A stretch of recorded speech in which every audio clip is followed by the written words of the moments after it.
மிரட் news நேயர்களுக்கு வணக்கம். சமீப நாட்கள்ல தமிழக அரசியல் சூழல்ல பல்வேறு பெரிய விஷயங்கள் நடந்திருக்கு. செந்தில் பாலாஜி அவர்கள் ஜாமீன் பெற்று சிறையிலிருந்து வெளியே வந்திருக்கிறாரு. அவர் வந்தோனே அமைச்சரவை மாற்றப்பட்டுள்ளது. அவர் அமைச்சரவையில மீண்டும் இணைக்கப்பட்டுள்ளார். அதுக்கப்புறமா உதயநிதி ஸ்டாலின் துணை முதல்வராக நியமிக்கப்பட்டிருக்கிறார். இது தொடர்பா பேசுறதுக்காக இன்னைக்கு அரசியல் விமர்சகரும் பதிப்பாளருமான பத்ரி சேஷாத்ரி அவர்கள் நம்மளோட இணைஞ்சிருக்காங்க. அவர்கிட்ட இதை பத்தின பல்வேறு விஷயங்களை கேட்டு தெரிஞ்சுக்கலாம். வணக்கம். வணக்கம். செந்தில் பாலாஜி வெளியில வந்ததுலேருந்தே நம்ம ஆரம்பிப்போம். ஏன்னா நீண்ட நாட்களாகவே டாக்ஸ் போயிட்டு இருந்தது, அமைச்சரவை மாற்றம் நிகழப்போகுது அப்படின்னு. ஒரு கட்டத்துக்கு அப்புறமா செந்தில் பாலாஜியின் தீர்ப்புக்காக தான் காத்துக்கிட்டு இருந்தாங்க அப்படின்றது நம்மளால புரிஞ்சுக்க முடியுது. ஸோ அந்த தீர்ப்புலேருந்தே வந்துடலாம். நீங்கள் எப்படி பார்க்குறீங்க ஃபர்ஸ்ட் அந்த தீர்ப்பை? இப்போ வந்திருக்கிற தீர்ப்பு அவருக்கு பெயில் கிடைச்சிருக்கு. இது அமலாக்கத்துறை உடைய வழக்கில் அவர் இன்னும் ட்ரையலே ஆரம்பிக்கல. அதுக்கு ப்ரீ ட்ரையல் டிடென்ஷன் சொல்லுவோம் இல்லையா, அந்த ட்ரையல் ஆரம்பிக்கிறதுக்கு முன்னாடி அவரை கைது செய்து சிறையில் அடைச்சிருக்காங்க. ஸோ அவர் குற்றவாளியா இல்லையாங்கிறது இன்னும் நமக்கு தெரியாது. அதாவது அமலாக்கத்துறை வழக்கை பொறுத்தவரை அவர் குற்றவாளியா இல்லையாங்கிறது நமக்கு தெரியாது. இந்த மாதிரியான வழக்குகளில் முதல்ல கைதே தேவையா அப்படிங்கிற ஒரு மிக முக்கியமான ஒரு கேள்வியை நம்ம பல வழக்குகளோட அடிப்படையில் அதை பற்றி பேசியாகணும். வேறு சில நாடுகளோட தொடர்பு படுத்தி பேசியாகணும். ஆனால் இப்போதைக்கு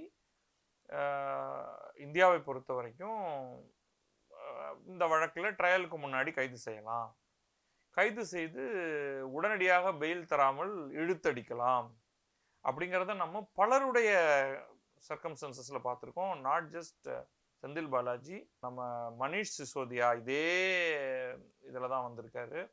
அரவிந்த் கெஜ்ரிவால் இதே இதில் தான். ஒவ்வொருத்தருக்கும் வெவ்வேறு காலகட்டம் கழித்து அவர்களுக்கு கிடைச்சிருக்கு. ஹேமந்த் சோரன், கவிதா, இந்த ஒவ்வொருத்தரும் பல முறை கீழமை நீதிமன்றங்களில் போராடி உயர் நீதிமன்றத்துக்கு போய் கடைசியாக உச்ச நீதிமன்றம் தான் அவர்களுக்கு பிணை கொடுத்துருக்கு. ஒவ்வொருத்தருக்கும் ஒவ்வொரு காரணம் சொல்லி, உடல்நிலை காரணம் மற்றும் பல்வேறு, ரொம்ப இவ்வளோ நாள் உள்ளே இருந்துட்டாரு அப்படின்ட்டு. அடிப்படையில் இந்த எல்லா மாடலுமே, அதாவது இந்த மாதிரி இவர்களை சிறையில் வைத்து உடனடியாக பிணை தராமல் இருப்பதே ஒரு மனிதாபிமானமற்ற செயல் அப்படின்னு தான் சொல்லுவேன். அப்படி இவங்க எல்லாருமே பவர்ஃபுல் தான், நேரடியாகவும் மறைமுகமாகவும். அவர்கள் சாட்சியங்களை கலைத்து விடுவார்கள் அப்படின்னா அது அந்த என்ஃபோர்ஸ்மெண்ட் டைரக்டரேட், அமலாக்கத்துறையுடைய பலவீனத்தை தான் காட்டுகிறது. இந்த தேவையற்ற ஒரு செயல்னால இந்த பொலிட்டிக்கல் வெண்டட்டா அப்படிங்கிறது வருது. மத்திய அரசு வேண்டுமென்றே இவர்கள் மேல வழக்கு தொடுத்து சிறையில் அடைத்து துன்புறுத்துகிறதுன்னு. அதை நம்ம ஏற்றுக்கொள்ள தான் வேணும். அந்த மாதிரியான ஒரு குற்றச்சாட்டை நியாயமாக நம்ம என்ன எதிர்பார்க்கிறோம் அப்படின்னா, இவர்கள் மீது உண்மையிலேயே குற்றம் இருக்கிறதாக அமலாக்கத்துறை கருதினால் அந்த வழக்கை நடத்துங்கள், நடத்தி தண்டனை வாங்கி தாருங்கள். அப்ப அவர் ஜெயில போறாரா இல்லையாங்கிறத ஒரு நீதிபதி தீர்மானித்திருப்பார். இதுதான் அவர் செய்த குற்றம், இந்த குற்றம் ருசுவாகி இருக்கிறது, இந்த குற்றத்தை நான் ஏற்றுக்கொண்டு அவருக்கு இந்த தண்டனையை இந்தந்த சட்டத்தின் இந்தந்த ஷரத்துகளின் அடிப்படையில் கொடுக்கிறேன் அப்படின்ட்டு. இப்ப இன்னும் ட்ரையலே ஆரம்பிக்கல அமலாக்கத்துறை செந்தில் பாலாஜி வழக்குல. இவர் மிகப்பெரிய கூட்டத்தில் இவரை வெளியில அவரை கொண்டாடி தீர்த்து, ஸ்டாலின் ஒரு கவிதையே உரைநடை வடிவில் எழுதியிருக்கிற உன்னதமான கவிதை ஒன்று, அதெல்லாம் போட்டு உறுதி பெரிது அப்படின்லாம் இது ஒரு அசிங்கமா இருக்கு ஆக்சுவலா. ஏன்னா இப்ப என்ன நடந்துருச்சு கொண்டாடுறதுக்கு? ஒன்று சொல்லணும், உண்மையிலேயே இவர்கள் கேட்க வேண்டியது, இது போன்று இந்த சட்டமே தப்பு. சட்டம் என்னன்னா, இந்த மாதிரி ப்ரீ ட்ரையல் டிடென்ஷன் இருக்கக்கூடாது. இது போன்ற எக்கனாமிக் அஃபென்ஸ், இது கொலை செய்யல, எக்கனாமிக் அஃபென்ஸ். இதுக்கு இது இந்த மாதிரியாக அப்படின்னு இவங்களுடைய ரெக்கார்டு எடுத்து பார்த்தா இவங்களோடதே சந்தி சிரிச்சிடும். எது தமிழ்நாடு அரசு, திமுக தலைமையிலான தமிழ்நாடு அரசு, யாரோ ஒருத்தன் எங்கேயாவது ட்வீட் போட்டா, யூடியூப்ல பேசினா, இன்க்ளூடிங் மீ, தூக்கி போடு 2 நாள் 3 நாள் 10 நாள் 15 நாளுன்ட்டு. இப்போ இவர்களுக்கே வாய் இல்லை இதை பத்தி பேசுறதுக்கு. பட் அதைத்தான் அவங்க உண்மையில பேசணும். ப்ரீ ட்ரையல் டிடென்ஷன் அப்படிங்கிறதே கூடாது பல விஷயங்களுக்கு அப்படின்ட்டு. அதை பேசுறத விட்டுட்டு கவிதை எழுதிட்டு ஏதோ இது வந்து ஒரு பெரிய சாதனை மாதிரி பேசிக்கிட்டு இருக்கிறது அபத்தம். அவர் மேலே இங்கே வழக்கு நடந்துக்கிட்டு இருக்கு. உண்மையில் இவர் வந்து லஞ்சம் வாங்கி லஞ்சத்தை திருப்பி கொடுத்து அந்த வழக்கு நடந்துக்கிட்டு இருக்கு. அதை சார்ட் அவுட் பண்ணணும். அதை பார்ப்போம் அது எப்படி போகிறது அப்படிங்கிறத. ஸோ இதுதான் இதில் வந்து இதில் மேற்கொண்டு சொல்கிறதுக்கு ஒன்றுமே இல்லை. அவர் செந்தில் பாலாஜியுடைய வருகை வந்து திமுகவுக்கு ரொம்ப முக்கியமாக அப்படின்ற ஒரு கொஷின் இருக்குது. காரணம் என்னென்னா, அவர் கோவையில் ரொம்ப வலுவானவர். மக்களவை தேர்தலே வந்து அவரை முடக்கி வச்சிருக்காங்க அப்படின்னு குற்றச்சாட்டு வைக்கப்பட்டது. இன்னும் 1.5 ஆண்டுகளில் சட்டப்பேரவை தேர்தல் வர இருக்கிறது. ஸோ இந்த காரணத்தினால அவருடைய வருகையும் அந்த கொண்டாட்டத்தினுடைய காரணமும் இதனால் நம்ம புரிஞ்சுக்கலாமா? இல்லை, இதில் ஈகோவும் இருக்கு இல்லையா? அதாவது வந்து நீ எனக்கு முக்கியப்பட்ட ஒருத்தனை ஜெயிலில் வைக்கிறியா, நான் வந்து அவரை வெளில எடுத்து அவருக்கு அதே மினிஸ்ட்ரியை கொடுத்து எல்லாம் ஒரே ஒன்றும் பெரிய மாற்றமே இல்லைன்னு பதிலுக்கு காண்பிக்கிறேன் அப்படிங்கிறது தான் இதில். அப்புறம் அவர் லோக்கல் ஸ்ட்ராங்மேன் தான், அதில் ஒன்றும் மாற்று கருத்து இல்லை. ஆனால் இப்போ ரொம்ப பலவீனமாக வெளில வந்திருக்காரு. உடல்நிலையை பார்க்கும்பொழுது கொஞ்சம் பாவமாக இருக்குது.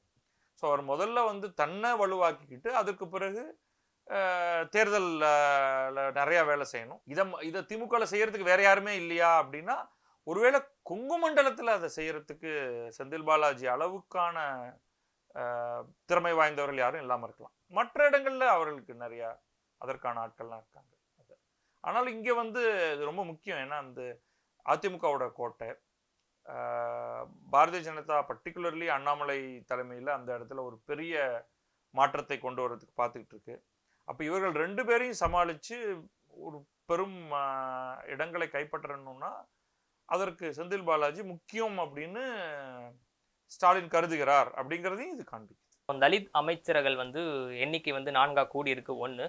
இன்னொன்று, ஒரு தலித் அமைச்சருக்கு வந்து ஹையஸ்ட் போர்ட்ஃபோலியோ கொடுக்கப்பட்டிருக்கு. உயர்கல்வித்துறை வைக்கக்கூடிய முதல் தலித் அமைச்சர் வந்து கோவி செழியன் அப்படின்றதான் இப்போது சமீபத்திய செய்தியாக இருக்குது.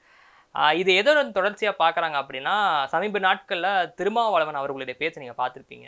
ஆட்சியிலும் பங்கு, அதிகாரத்திலும் பங்கு அப்படின்ற குரலை ரொம்ப ஸ்ட்ராங்காக பேசிட்டு வந்தார். அதுக்கு சர்ச்சையும் ஆச்சு. அது இப்போ முடிவுக்கும் வந்த மாதிரி தான் தெரியுது. ஸோ அதன் தொடர்ச்சியாக வந்து இந்த அமைச்சரவை மாற்றம் பார்க்க முடியுமா, குறிப்பாக இந்த கோவி செழியன் விஷயத்தில்? உயர்கல்வித்துறையை நான் வந்து ரொம்ப ஒரு டாப் போர்ட்ஃபோலியோவாகவும் நான் பார்க்கல. இது காரணங்கள் இருக்குது. முதல்ல குறைவான பட்ஜெட், அதாவது பள்ளிக்கல்வித்துறையோட மிக குறைவான பட்ஜெட் இருக்கக்கூடியது. அரசு பல்கலைக்கழகங்கள் எல்லாத்தையும் எடுத்துக்கிட்டிங்கன்னா அவங்க எல்லாருமே வந்து கடுமையான பட்ஜெட் கட்டில் ஓடிக்கிட்டு இருக்காங்க. சென்னை பல்கலைக்கழகம், மதுரை காமராஜர் பல்கலைக்கழகம், அதுலேருந்து ஆரம்பித்து அனைத்து பல்கலைக்கழகங்களும் நம்ம நிறைய பல்கலைக்கழகங்களை உருவாக்கினோம். அதில் பேராசிரியர்களுக்கு சம்பளம் தருவதற்கான நிலையே இல்லாமல் கடுமையான பண கஷ்டத்தில் இருக்குது. அது எப்போ அது பெரிய பிரச்சனையாக வெடிக்க போகுது அப்படிங்கிற பூதாகாரமாக வெடிக்க போகுது. ஏன்னா அதுக்கான ஃபண்டை நம்ம அலோகேட் பண்ணவே இல்லை. அதை பற்றி நம்ம கவலைப்படவும் இல்லை. மாநில அரசு அதை பற்றி ரொம்ப பெரிய கவலைப்பட்டதாக தெரியல. தேவைப்படும் பொழுது நம்ம சில ஸ்டாட்டிஸ்டிக்ஸ் சொல்லிடுவோம். எங்களுடைய டெர்ஷரி எஜுகேஷன் எல்லாம் எவ்வளோ உயர்வாக இருக்குது தெரியுமா அப்படின்லாம் சொல்லுவோம். பட் அதுக்கான இன்வெஸ்ட்மெண்ட் கிடையாது இங்கே. ஓகே, அந்த துறையோடைய அமைச்சருக்கு பெரும்பாலும் கவர்னரோட சண்டை போடுறது மட்டும்தான் ஒரு வேலையாக இருக்கும். அவர் கவர்னரை கூப்பிடணும், அவர் சான்சலர். அவர் வர்றாருன்னா நான் வர மாட்டேன். ஏன்னா அவர் அதுக்கு முத நாள் தான் வந்து திருவள்ளுவரை பற்றியோ வள்ளலாரை பற்றியோ கரெக்டாக ஏதாவது ஒன்று சொல்லிடுவார். அப்போ இவர் வந்து அதை உடனடியாக மறுக்கணும். மறுத்துட்டு இவர் இப்போ போகக்கூடாது. இந்த மாதிரி அடையாள அரசியல் தான் அது பெரும்பாலும். சீரியஸாக தமிழ்நாட்டுடைய ஹையர் எஜுகேஷன் பாலிசிங்கிறது எப்படி இருக்கணும் அப்படிங்கிறத பற்றியெல்லாம் வந்து ஒன்றும் பெருசாக ஒன்றும் பண்ணுற மாதிரி தெரியல நம்ம. அப்போ நீங்கள் யார் அங்கே கொண்டு வரீங்க, அவருக்கு அந்த போஸ்ட் கொடுத்து அவரை என்ன அவர்கிட்டேருந்து எதிர்பார்க்குறீங்க, அவருக்கு என்ன ஹையர் எஜுகேஷன் பற்றின ஒரு பின்னணி இருக்குது, அதெல்லாம் வந்து பார்த்தெல்லாம் நம்ம கொடுக்கறது இல்லை. இது வந்து ஒரு ரெப்ரசன்டேஷன், அவ்வளோதான். அந்த விதத்தில் வந்து தலித்தில் இன்னும் நான் 2-3 கொடுத்தா கூட ஒன்றும் தப்பு இல்லை. அது ரொம்ப காலமாக மிக குறைவாக இருக்கக்கூடிய ஒரு இது. தலித்துகளுக்கான ரெப்ரசன்டேஷனுங்கிறது பொதுவாக ஒரு ஸ்டாண்டர்ட் ஒரு சோஷியல் வெல்ஃபேர் இந்த மாதிரிலாம் ஒரு சில டிபார்ட்மெண்ட் வச்சுருப்பாங்க. அதை தாண்டி அவங்களுக்கு வந்து ஒன்றும் பெருசாக கொடுக்க மாட்டாங்க. திருமாவளவன் கேட்கறது வந்து ஆட்சியில் பங்குன்னு கேட்கறது தலித்துகளுக்கு பங்கு வேணும்னு கேட்கல. அவரு என் கட்சிக்கு பங்கு வேணும் அப்படின்னு கேட்கிறாரு. அல்லது அவர் கேட்கலைனாலும் அவருடைய கட்சியில் இருக்கிற ஒரு சிலராவது, அதுக்கப்புறம் இன்னொரு சில பேர்லாம் எம்பா இப்படி வாயை திறந்து எங்களுக்கு நாளைக்கு கிடைக்கிற எம்எல்ஏ பதவியும் தூக்கிடுவ போல இருக்கே, அதனால கொஞ்சம் அடங்கு அடங்கு அப்படின்னு சொல்லி அவங்க ஒரு மாதிரி செட்டில் ஆயிட்டாங்க. தலித்துகளுக்கு பங்கு அப்படின்னா நாங்க எங்க கட்சியிலேயே பார்த்துக்கிறோம் அப்படிங்கிற மாதிரி இவர்கள்ட்டேருந்து ஒரு ஒரு பதிலுக்கு ஒரு சால்வோ வந்த மாதிரி நம்ம அதை பார்க்கலாம். பட் இங்க நம்ம வந்து இதுலயும் ஒரு பெரிய கேம் ஒன்று இருக்கிற மாதிரி நான் பார்க்கல. இப்போதைக்கு வந்து தமிழகத்திலேயோ அல்லது பெரும்பாலான இடங்கள்லையுமே ஒரு அமைச்சர் பதவி அப்படிங்கிறது ஒரு ரிவார்டு மாதிரி தான்.